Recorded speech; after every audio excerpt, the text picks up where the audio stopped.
Décédé le 22 juillet dernier des suites d'un accident de circulation, un hommage professionnel solennel a été dédié au regretté confrère de E-Télé, François-Xavier Noumon, dans l'après-midi de ce vendredi 2 août 2024. J'avoue que depuis ce 22, je retourne la scène et je me dis que j'avais envie de ça, j'avais envie de me libérer.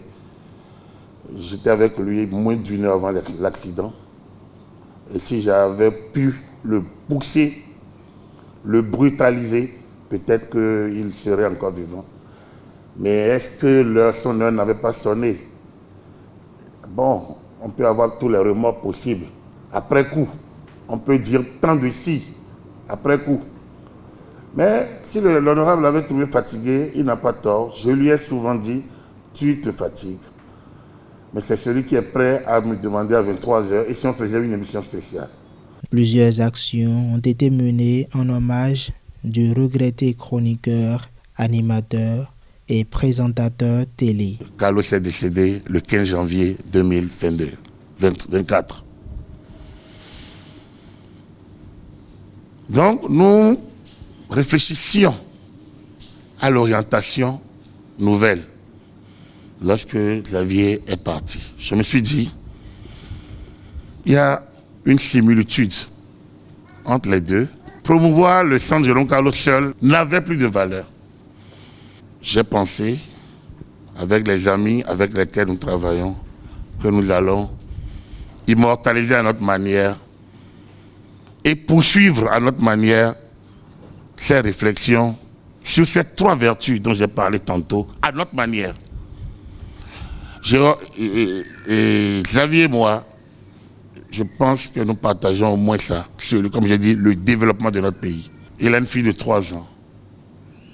Pourquoi, si elle, dans 10 ans, on ne lui dirait pas que son papa, quand il va regarder ce centre, Carnoum Media Institute, il va voir la photo de son papa, on dira oui, c'est ce qu'il fut, un homme de culture, un journaliste, dévoué au développement, à la diversité et à la paix. Ils sont plusieurs à se déplacer au centre de documentation et d'information juridique de la Cour d'appel de Cotonou pour témoigner les qualités du journaliste disparu.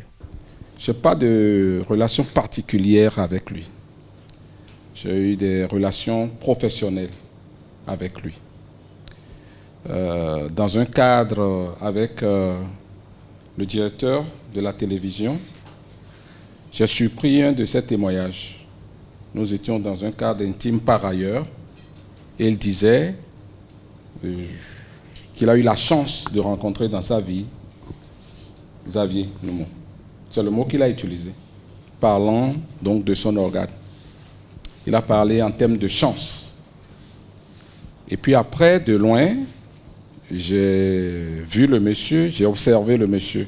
Prière, communication et projection de films ont meublé cette journée d'hommage professionnel. Ceci, après la messe à l'église Saint-François d'Assise de Fidjousset, le baptême du studio central de E-Télé au nom de François-Xavier Alim Noumon et une prière musulmane à la mosquée de Vedoko.